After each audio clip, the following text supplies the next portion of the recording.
ఎంతగానో దేవునికి కృతజ్ఞతాస్తుతులు చెల్లించుకుంటున్నాను.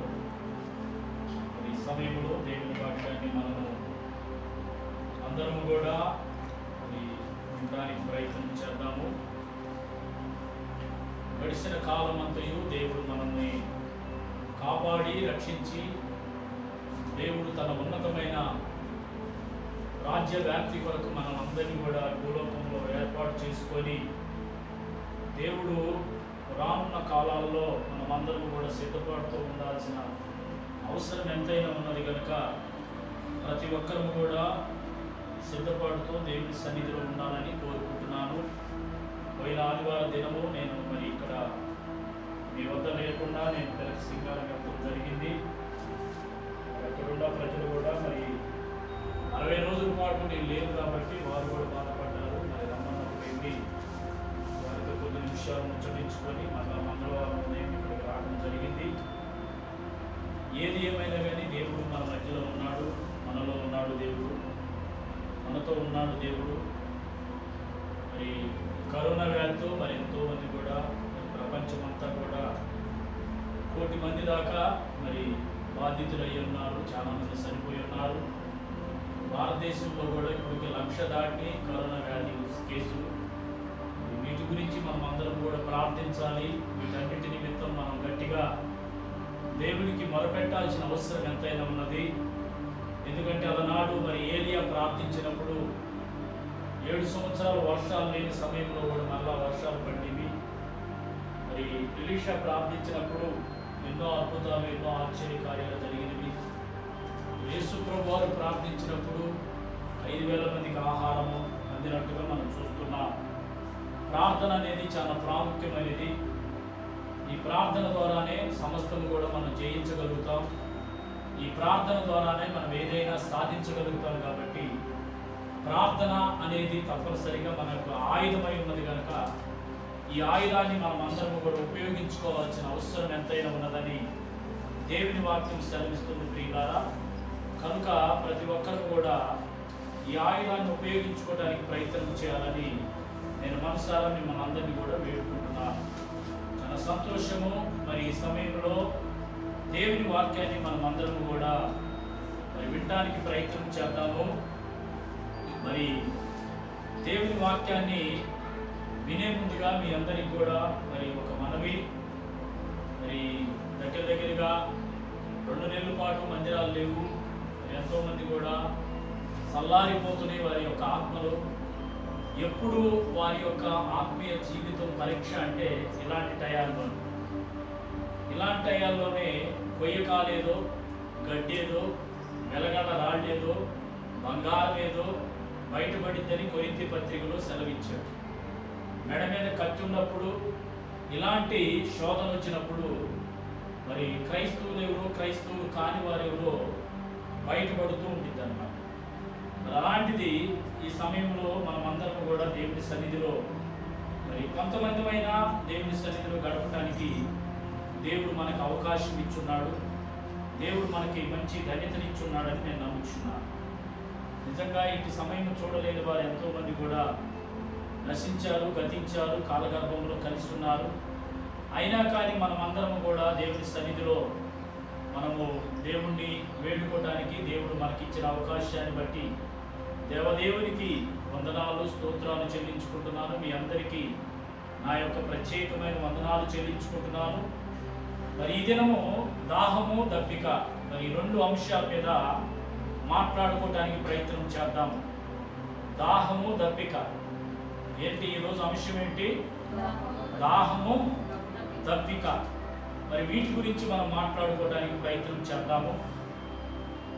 ఈ దాహము, దప్పిక గురించి ఈ లోకంలో ఎన్నో నదులు ఉన్నాయి, ఎన్నో చెరువులు ఉన్నాయి, ఎన్నెన్నో మరి సముద్రాలు ఉన్నాయి. మరి ఇవన్నీ కూడా దాహాలు తీరుస్తున్నాయి. మళ్ళా దాహం వేస్తుంది, మళ్ళా తాగుతున్నాము, గంటకో 2 గంటలకో మళ్ళీ తాగుతున్నాము. ఈ రకంగా అన్ని విధాలుగా దాహాలు మనము దేవుడు మనకి తీరుస్తున్నాడు. సంతోషం ప్రియులారా. మరి ఈ సమయంలో మరి మనము ఈ దాహము గురించి తెలుసుకోవడానికి ప్రయత్నం చేద్దాం. ఏంటి దాహము, ఎక్కడిది దాహము అని ఆలోచన చేస్తే మరి ఈ దాహాలు లోకంలో మనుషులందరూ కూడా నానా రకాలైన దాహాలు కలిగి ఉంటూ ఉంటారు. మరి ఈ దాహాలు ఎలాంటి దాహాలు అని చెప్పేసి ఒక 6 దాహాల గురించి మీ అందరితో నేను పంచుకోవడానికి ప్రయత్నం చేస్తాను. బైబిల్ గ్రంథం ఉన్న వారందరూ కూడా 6 దాహాల గురించి తెలుసుకోవడానికి ప్రయత్నం చేద్దాం. మొట్టమొదటిగా మనం తెలుసుకున్నట్టయితే అధికార దాహము. ఏ దాహము? అధికార దాహము. ఈ అధికార దాహం గురించి మనం తెలుసుకోవాలంటే 1 సమూయేలు గ్రంథము 18వ వచనములో మనం గమనించినట్టయితే అక్కడ అబ్షాలోము అని దావీదు కుమారుడు కనిపిస్తూ ఉంటాడు. ప్రియ దేవుని బిడ్డలారా, ఈ దావీదు కుమారుడు బహు చక్కని వారు. ఈ అబ్షాలోము చాలా రింగులు జుట్టు, చాలా అందగాడు, చాలా చక్కని వాడు. మరి ఎంతగానో దావీదు అతన్ని ప్రేమిస్తూ ఉంటాడు.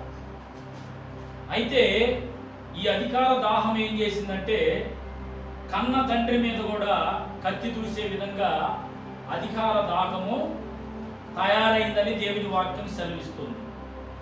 ఇక్కడ దావీదు రాజుగా ఉన్నాడు. రాజుగా ఉన్న తర్వాత దావీదు పరిపాలన చేస్తున్న సమయంలో మరి అబ్షాలోము కూడా తన కుమారుడై ఉన్నాడు. ఆ కుమారుడు మరి తండ్రి యొక్క సింహాసనాన్ని లాక్కోవాలని, తండ్రిని సంహరించాలని చెప్పేసి ఏం చేశాడంట, దావీదు మీద కూడా కత్తి దూసినట్టుగా, కన్న తండ్రి మీద కూడా కత్తి దూసినట్టుగా మనకు బైబిల్ గ్రంథం సెలవిస్తుంది.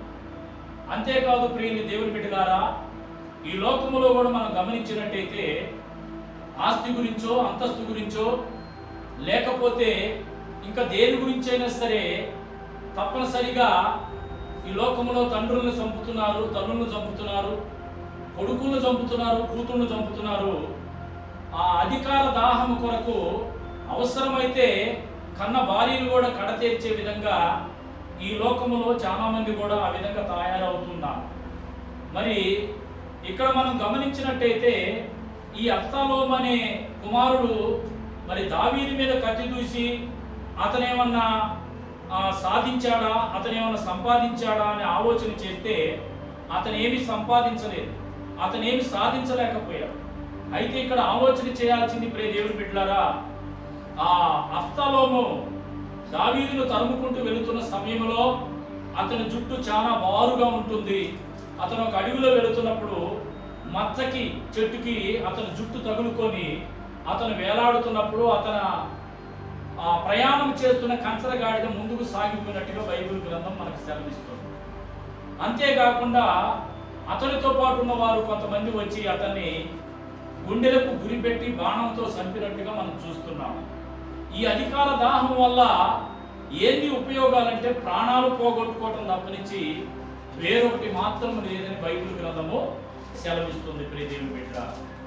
ఇక రెండోదిగా చూస్తే రక్తదాహము. ఏ దాహము? రక్తదాహము. అంటే ఫస్ట్ మనం అధికార దాహం చూసాము. ఇక రెండోదిగా మనం చూసినట్టయితే రక్తదాహం గురించి మనం ఆలోచన చేసుకోవాలి.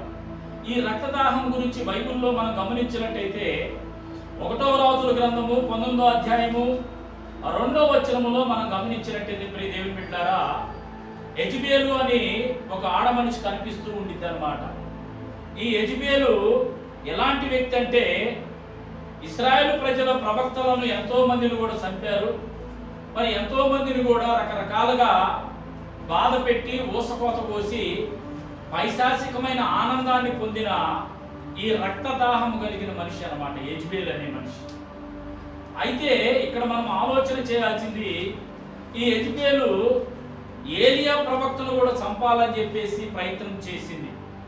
ఈ 19వ అధ్యాయము 2వ వచనములో మనం గమనించినట్టయితే ప్రియ దేవుని బిడ్డలారా, మనం బాగా ఆలోచన చేయాల్సింది ఏంటంటే ఈ యెజబేలు ఒక దూత చేత ఏలియాకు ఈ వర్తమానం పంపించెను. రేపు ఈ వేళకు నేను నేను నీ ప్రాణమును వారిలో ఒకని ప్రాణం వలె చెయ్యనున్న ఎడల దేవుడు నాకు గొప్ప అపాయము కలగజేయునుగాక. ఎవరితో వర్తమానం పంపించింది? దూతతో పంపించింది. ఎవరికి పంపించిందంట? ఏలియాకు పంపించింది. ఎలీషా కాదు, ఏలియాకి. ఏలియా ఏం చేశాడు అక్కడ? 800 మందిని బయలు ప్రవక్తలందరినీ కూడా చంపాడు. కాబట్టి ఈ యెజబెలుకి కోపం వచ్చి అతని రక్తం కూడా దారపోయాలని, అతను కూడా సంపాదన ఒక యుక్తితో ఆమె ఏం చేసిందంట? అప్పుడు వర్తమానం పంపించిందంట. ప్రియ దేవుని బిడ్డలారా, ఈ రక్తదాహం కలిగిన యెజబెలు మనం ఆలోచన చేసినట్టయితే ఆమె ఏమి సాధించింది? ఏమీ సాధించలేదు. ఏలియాను చంపలేకపోయింది.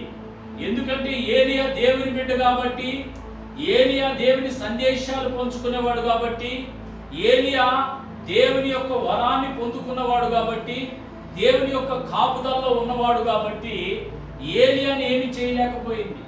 తన భర్త తాను ఇద్దరు కలిసి చనిపోయిన తర్వాత యెజబెలు శవాన్ని ఎక్కడ పాతి పెట్టాలో కూడా తెలియని పరిస్థితిలో ఆమె శవంలో ఒక్క ముక్క కూడా దొరకకుండా కుక్కలన్నీ కూడా నాకి తినేసినట్టుగా బైబిల్ గ్రంథం సెలవిస్తుంది. ఈ రక్తదాహం కలిగిన మనుషులు లాస్ట్కు వారి రక్తము కూడా తప్పనిసరిగా తీసుకునే పరిస్థితికి వస్తారని దేవుని వాక్యం మనకు సెలవిస్తుంది అన్నమాట.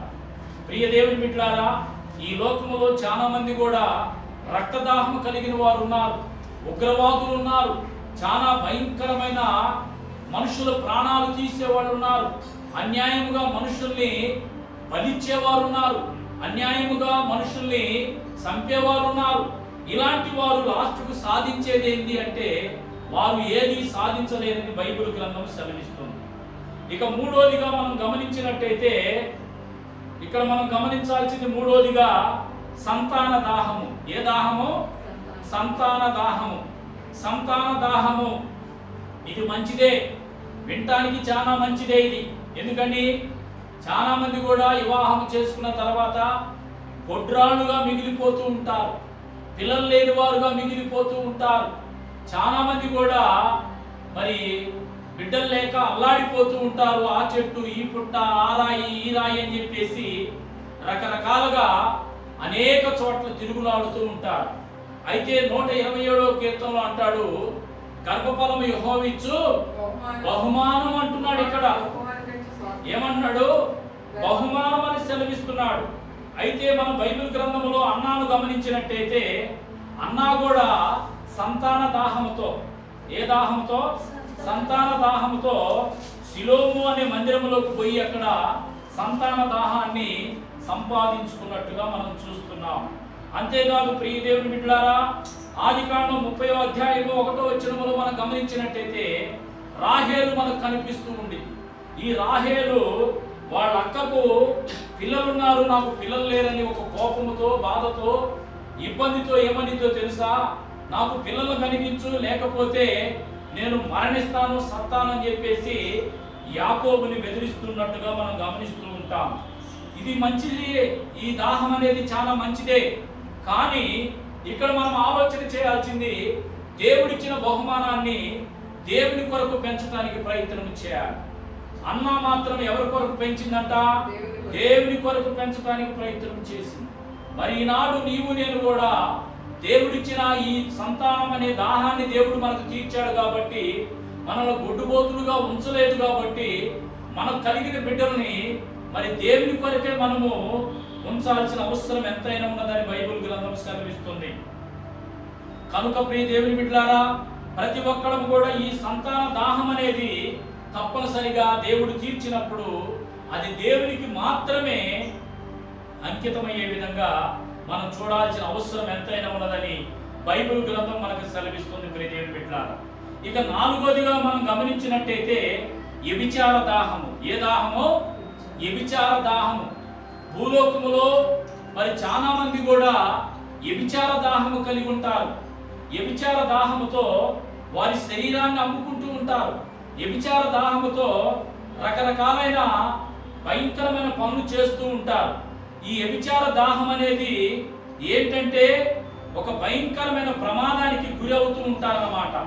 బైబిల్ గ్రంథంలో మనం గమనించినట్టయితే సంసోన్ అనే వ్యక్తి కనిపిస్తూ ఉంటాడు. న్యాయాధిపతులు 13వ అధ్యాయము 16వ అధ్యాయాల వరకు అతని యొక్క జన్మం గురించి, అతని యొక్క ప్రయాణం గురించి మనకు కనిపిస్తూ ఉండింది. దేవుడు న్యాయాధిపతుల్లో అక్కడ సంసోన్ని ఇశ్రాయేలు ప్రజల మీద అంగరక్షకుడిగా పెడితే, ఇశ్రాయేలు ప్రజలకి ఎప్పుడూ అంగరక్షకుడిగా లేకుండా ఎక్కువ శాతం కూడా ఎవరితో అంట కన్య పిల్లలతోనూ ఎంతో మంది స్త్రీలతోనూ వ్యభిచార దాహము కలిగి పాపము చేస్తున్నట్టుగా చూస్తున్నాం. మరి ఈ భూలోకములో కూడా గమనించినట్టయితే వ్యభిచార దాహముతో ఉంటారు. వ్యభిచార దాహము కలిగి రకరకాలుగా ప్రయాణాలు చేస్తూ ఉంటారు. ఈ వ్యభిచార దాహం వల్ల కలుగుతున్న లాభాలేంటి, నష్టాలేంటి అని ఆలోచన చేస్తే ప్రియ దేవుని బిడ్డలారా, సంసోను ఎవరినైతే విచార దాహముతో చూశాడో దెలీలా అనే ఒక స్త్రీని, ఆ స్త్రీ ఒళ్ళో అతను మరణించినట్టుగా మనం చూస్తున్నాం. ఆ స్త్రీ ఒళ్ళో అతని యొక్క బలాన్ని పోగొట్టుకున్నట్టుగా చూస్తున్నాం. ఆ స్త్రీ ఒళ్ళో అతను పట్టబడినట్టుగా మనం చూస్తున్నాం. ఈ వ్యభిచార దాహం వల్ల సంసోనుకు మిగిలింది ఏంటి అంటే కళ్ళు పీకించుకోవటము, అతను మరణించడమే కాకుండా అతనితో పాటు ఇశ్రాయేలు ప్రజలను కూడా కొంతమందిని చనిపోయే విధంగా చేశాడనమాట. ఈ వ్యభిచార దాహం వల్ల ఎవరికీ ఉపయోగం లేదని బైబిల్ గ్రంథము సెలవిస్తుందని మనం తెలుసుకోవాల్సిన అవసరం ఎంతైనా ఉన్నదని సెలవిస్తుంది ప్రియ దేవుని బిడ్డలారా. ఇక 5వ దాహం గురించి మనం గమనించినట్టయితే ఇది ధనదాహం అన్నమాట. ఏ దాహము? ధనదాహం. ఈ ధనదాహం గురించి మనం తెలుసుకున్నట్టయితే ఈ ధనదాహం అనేది భూమి మీద ఇది అన్నిటికంటే చాలా ప్రమాదకరమైనది, చాలా గొప్పదిగా మనుషులందరూ కూడా భావించుకుంటూ ఉంటారు. ప్రియ దేవుని బిడ్డలారా, మనం ఆలోచన చేసినట్టయితే యేసు ప్రభువారు పరిచర్య చేస్తున్న సమయంలో, యేసు ప్రభువారు పరిచర్య కాలంలో యేసు ప్రభువారు మరి ఒక తీరానికి, ఒక ప్రాంతానికి వెళ్ళినప్పుడు అక్కడ ఒక యవనస్తుడు పరిగెత్తుకుంటూ యేసు ప్రభువారి దగ్గరికి వచ్చాడు. మార్కు సువార్త 10వ అధ్యాయము 22వ వచనం మనం చదివినట్టయితే ఆ పై నుండి కూడా మనం చదువుకోవచ్చు. 19వ వచనం నుండి కూడా మనం చదువుకోవడానికి ప్రయత్నం చేయొచ్చు. మార్కు సువార్త గమనించినట్టయితే 10వ అధ్యాయము ఇక్కడ మనం గమనించినట్టయితే ప్రియ దేవుని బిడ్డలారా, ఈ యవనస్తుడు యేసు ప్రభు వారి దగ్గరికి పరుగులు తీసుకుంటూ వచ్చాడు. ఎక్కడికి వచ్చాడు? పరుగులు తీసుకుంటూ ఈ యవనస్తుడు యేసు ప్రభు వారి దగ్గరికి వచ్చాడు అన్నమాట. యేసు ప్రభు వారి దగ్గరికి మార్కు సువార్త 10వ అధ్యాయం 22వ వచనంలో మనం గమనించినట్టయితే ఈ ధనదాహం గురించి, అతడు మిగులు ఆస్తి కలిగిన వాడై కనుక ఆ మాటకు ముఖము చిన్నబుచ్చుకొని దుఃఖపడుచు వెళ్ళిపోయాను. యేసు ప్రభు వారు ఏమన్నాడంటే, దేవుడిచ్చిన మోషేకి ఇచ్చిన 10 ఆజ్ఞల గురించి ఆ చిన్నవాడికి చెప్పాడు. అయ్యా, ఈ లోకములో ఏది మనకు అవసరం అంటే దేవుడిచ్చిన 10 ఆజ్ఞలు చాలా ప్రాముఖ్యమైనవి అని దేవుడిచ్చిన 10 ఆజ్ఞల గురించి బోధించినప్పుడు ప్రియ దేవుని బిడ్డలారా, అక్కడ జరిగింది ఏంటంటే ప్రియ దేవుని బిడ్డలారా, ఆ కుమారుడు బాగా మిగులు ఆస్తి కలిగిన వాడు కాబట్టి ధనానికే ప్రాధాన్యత ఇచ్చాడు, పరలోకానికి ప్రాధాన్యత ఇవ్వలేదు. ఈ ధనదాహం అనేది తను ఏం చేసిందంటే పరలోకానికి దూరం చేసింది, కానీ డబ్బుకు మాత్రము దూరం చేయలేదు, మరణానికి దూరం చేయలేదు. కనుక ఈ 5వ దాహం గురించి మనం గమనించినట్టయితే ఈ ధనదాహము ఈ లోకములో చాలా ప్రమాదకరంగా ఉన్నది. డబ్బు కోసం ఏదైనా చేస్తారు, డబ్బు కోసం ప్రాణాలు తీస్తారు, డబ్బు కోసం శరీరం అమ్ముకుంటారు, డబ్బు కోసం ఏదైనా చేస్తారు, డబ్బు కోసం అవసరమైతే అడుక్కు తింటారు, డబ్బు కోసం అవసరమైతే ఏదైనా చేస్తారు. ప్రియ దేవుని బిడ్డలారా, ఈ 5వ దాహం అనేది చాలా ప్రాముఖ్యమైనది అన్నమాట. ఈ దాహము మరి ఆ కుమారుడిని మనం గమనించినట్టయితే మార్కు సువార్త 10వ అధ్యాయం 22వ వచనంలో వాడు యేసు ప్రభు వారు చెప్పిన పరలోక సంబంధం గురించి ముఖము చిన్నబుచ్చుకొని వాడి ధనమే ప్రాముఖ్యం అని చెప్పేసి అతను వెళ్ళిపోవటం జరిగిందన్నమాట. కనుక ఈ మాటను బట్టి మనం గమనించుకోవాల్సింది, ఈ 5వ దాహం ఎవరైతే ఉంటారో వారు ఈ ధనాన్ని సమస్తమును విడిచిపెట్టి తప్పనిసరిగా ఏదో సమయంలో మరణించాల్సిన అవసరం ఎంతైనా ఉన్నదని తెలుసుకోవాల్సిన అవసరము ఉన్నదని ప్రియ దేవుని బిడ్డలారా మీ అందరికి కూడా నేను తెలియజేసుకుంటున్నాను. ఇక ఆరవ సమర్పణ, ఆరవ దాహం గురించి మనం ఆలోచన చేస్తే, ఈ ఆరవ దాహం అనేది యోహాను సువార్త 19వ అధ్యాయము 30వ వచనం చదివినట్టయితే అక్కడ సమర్పణ దాహం గురించి మనకు కనిపిస్తూ ఉండింది. ఏ దాహం గురించి? సమర్పణ దాహం గురించి కనిపిస్తూ ఉండింది. ఇది అన్నిటికంటే గొప్ప దాహం అన్నమాట. ఇది అన్నిటికంటే దేశంలో ఉన్న వారందరికంటే కూడా చాలా సమర్పణ దాహం. బైబిల్ గ్రంథంలో కాదు కానీ మన భారతదేశంలో గమనించినట్టయితే ప్రియ దేవుని బిడ్డలారా, గాంధీ గారి గురించి, నెహ్రూ గారి గురించి, మరి తిలక్ గారి గురించి, అంబేద్కర్ గారి గురించి, అల్లూరి సీతారామ గారి గురించి, ఈ రకంగా చూసుకుంటే పొట్టి శ్రీరాములు గురించి, ఈ రకంగా పెద్ద పెద్ద నాయకుల గురించి గమనించినట్టయితే వీళ్ళు దేశం కోసం ఏం చేశారంటే సమర్పణ చేసుకున్నారు, ఉప్పు సత్యాగ్రహాలు చేసుకున్నారు, వాళ్ళ ప్రాణాలు పోగొట్టుకున్నారు, వాళ్ళ శ్రమంతా కూడా దేశం కొరకు దారపోశారు. కాబట్టి ఈనాడు మనం అందరం కూడా ప్రశాంతముగా ఉన్నాము. సమర్పణ దాహం అనేది చాలా ప్రాముఖ్యమైనది. ఈ సమర్పణ అనేది దేని గురించి ఉండాలి అంటే ఆలోచన తల్లి బిడ్డ గురించి ఉండొచ్చు, బిడ్డ తల్లి గురించి ఉండొచ్చు, కాదంటలేదు నేను. కానీ సృష్టికర్త అనే దేవుని గురించి సమర్పణ జీవితం కలిగి ఉండాలి. ఎవరి గురించి? సృష్టికర్త అయిన దేవుని గురించి సమర్పణ జీవితం కలిగి ఉండాలి. ఈ సమర్పణ జీవితం అనేది దేవునికి మనల్ని దగ్గర చేస్తూ ఉండిద్దని బైబిల్ గ్రంథం సెలవిస్తూ ఉండిద్ది.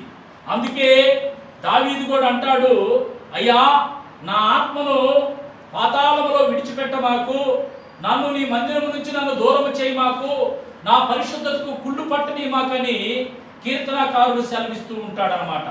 కనుక ప్రియ దేవుని బిడ్డలారా, ఈ సమర్పణ జీవితం అనేది చాలా ప్రాముఖ్యమైనది. నాగట మీద చేయి పెట్టి వెనుతిరుగుడు వాడు నా వాడు కాదని బైబిల్ గ్రంథం సెలవిస్తుంది. కనుక నీవు నేను కూడా ఆలోచన చేసుకోవాలి. ఒక దేవునికి సమర్పించుకున్న తర్వాత దేవుని కొరకే ఉండాలి.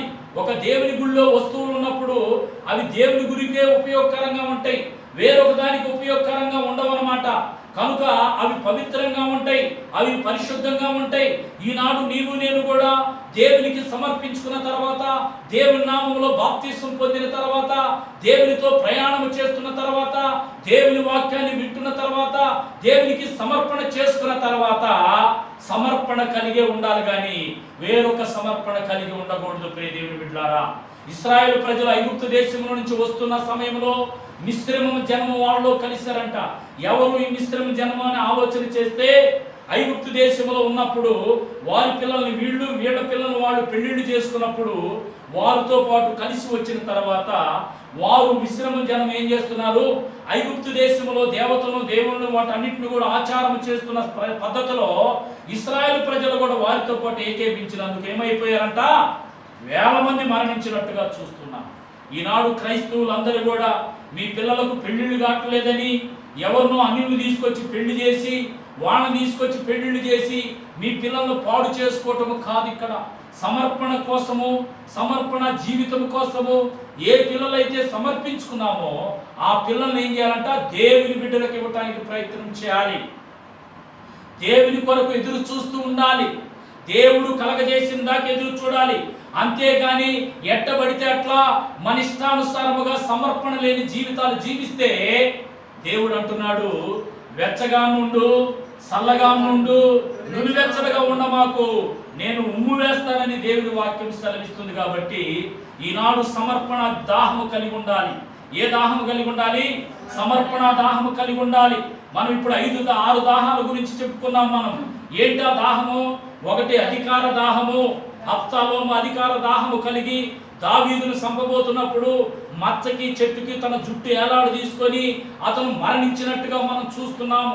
ఇక రెండో దాహము గురించి మనం గమనించినట్టయితే ప్రియులారా, ఇది రక్తదాహము. యెజబెలు రక్తదాహము కలిగి అక్కడ ఏలియాను కూడా చంపడానికి ప్రయత్నం చేసినప్పుడు అక్కడ ఏం జరిగిందంట? ఏలియా మరి దొరకలేదు కానీ యెజబెలు శవము పూడిచి పెడతానికి కూడా దొరకకుండా కుక్కల చేత నాకబడి ప్రతి ఒక్క కండరాలన్నీ కూడా తినివేసి ఆమె దేహం కూడా పడలేదన్నమాట. ఇక మూడో దాహం గురించి గమనిస్తే సంతాన దాహము. ఇది మంచిదే, కాదంటలేదు. దేవుడు సంతానం ఇచ్చినప్పుడు అది పిల్లల్ని దేవుని కొరకు ఉపయోగించాలి కానీ వేరొక దాని కోసం ఉపయోగించకూడదని బైబిల్ గ్రంథం సెలవిస్తుంది. ఇక నాలుగోదిగా గమనించినట్టయితే భూలోకములో వ్యభిచార దాహము. ఈ వ్యభిచార దాహం ఏం చేసిందంట? సంసోన్ని కళ్ళు పీకించిందంట. సంసోను ఏమైపోయాడంట? మరణించాడంట. సంసోను కట్టబడ్డాడంట. సంసోను అక్కడ ఆ యొక్క దెలీలా చేతిలో ఇరుక్కుపోయినట్టుగా మనం చూస్తున్నాము. నాలుగవ దాహం. ఇక ఐదో దాహము గురించి గమనించినట్టయితే ఇది భూమి మీద అతి ప్రమాదకరమైన దాహము. ఇది ధన దాహము. ఈ ధనం కోసం అవసరమైతే గొడవలు పెట్టుకుంటారు. ఈ ధనం కోసం అవసరమైతే మానవత్వాన్ని అమ్ముకొని అడుక్కు తింటారన్నమాట. ఇలాంటి ధనదాహము కలిగి ఉండకూడదని దేవుని వాక్యం సెలవిస్తుంది. దేవుని బిడ్డలారా, ఇక ఆరోదిగా గమనించినట్టయితే సమర్పణ దాహము. ఈ సమర్పణ దాహం అనేది సమర్పణ దేవుని కొరకు సమర్పించుకున్న తర్వాత వేరొక దాని కోసం మనం పరుగులు తీయాల్సిన అవసరం లేదు. సమర్పణ కలిగి ఉండాలి. ఎప్పుడైతే సమర్పణ కలిగి ఉంటామో అప్పుడు దేవుడు మనల్ని దీవిస్తాడు. అప్పుడు దేవుడు మనల్ని ఆశీర్వదిస్తాడు. అప్పుడు దేవుడు మనతో ఉంటాడు. అప్పుడు దేవుడు మనకు తోడుగా ఉంటాడని దేవుని వాక్యం సెలవిస్తుంది. ఎన్ని దాహాలు? మొత్తం కలిపి 6 దాహాలు. ఈ దాహాల్లో మనము సాధించేది ఏందో ఒక్కసారి ఆలోచన చేసుకోండి. నువ్వు ఏ దాహము కలిగి ఉన్నావు? దేవుని దాహము కలిగి ఉన్నావా? బైబిల్ చదవాలన్న దాహము కలిగి ఉన్నావా? ఆత్మ దాహము కలిగి ఉన్నావా? ఆత్మల దాహము కలిగి ఉన్నావా? ఎలాంటి దాహము కలిగి ఉన్నావో ఈ యొక్క దాహాల గురించి నువ్వు తెలుసుకున్నట్టయితే ఈరోజు దేవుడు నీకు దగ్గరగా ఉంటాడు. దేవుడు నీ దాహాన్ని తీరుస్తాడు. దేవుడు నీ ఆలోచన తీరుస్తాడు. నీకున్న ప్రతి కార్యక్రమాన్ని దేవుడు చేస్తాడు. కాబట్టి దేవుని మీద ఆశ కలిగి ఉండు. దేవుని కొరకు ఆశ కలిగి ఉండు. అందుకే యోబు గ్రంథం 19వ అధ్యాయంలో అంటాడు. అక్కడ చక్కని మాట అంటాడు. ఆ మాటను మీకు చూపించడానికి ప్రయత్నం చేస్తాను. 19వ అధ్యాయము 24వ వచనం గమనించినట్టయితే ప్రియ దేవుని బిడ్డలారా, అక్కడ ఏమంటున్నాడో చూడండి. చక్కని మాట అంటున్నాడు. నా ఊపిరి ఏమన్నాడు ఇక్కడ? 24వ అధ్యాయం చూడండి, 23వ వచనం నుంచి చదువుతాను. ఏమంటున్నాడు? నా మాటలో రాయబడవలనని నేనెంతో కోరుచున్నాను. అవి గ్రంథములో రాయబడవలనని నేనెంతో కోరుచున్నాను. అవి మినప పోగలతో బండ మీద చెక్కబడి సీసముతో నింపబడి నిత్యము నిలవవలనని నేనెంతో కోరుచున్నాను. అయితే నా విమోచకుడు సజీవుడనియు తర్వాత ఆయన భూమి మీద నిలుచుననియు నేను అతన్ని ఇలాగా నా శరీరముతో సీకిపోయిన నా శరీరముతో తప్పనిసరిగా దేవుణ్ణి చూసేదను అంటున్నాడు. ఇక్కడ ఏమన్నాడు? ఇక్కడ దేవుని యొక్క దాహము కలిగి ఉన్నాడు. దేవుని కొరకే సమర్పణ కలిగి ఉన్నాడు. దేవుని కొరకే ఏర్పాటు కలిగి ఉన్నాడు. దేవుని యొక్క సింహాసనం పక్కన కూర్చునే అధికార దాహం కొరకు ఎదురు చూస్తున్నాడు కానీ వేరొక దాహం కలిగి లేడనమాట.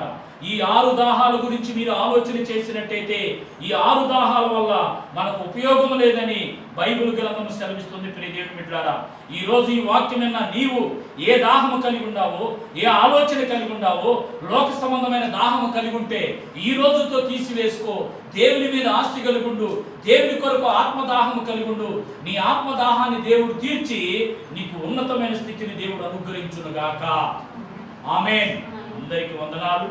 యూట్యూబ్ ద్వారా చూస్తున్న వారందరూ కూడా మరి ఈ యొక్క వర్తమానం మీకు నచ్చినట్టయితే మరి మాకు మెసేజ్ పంపించండి. దేవుడు మిమ్మల్ని దీవించునుగాక. మీ నిమిత్తం నేను ఎప్పుడు ప్రార్థన చేస్తూనే ఉంటాను. మీ మార్కు పాస్టర్ గారు.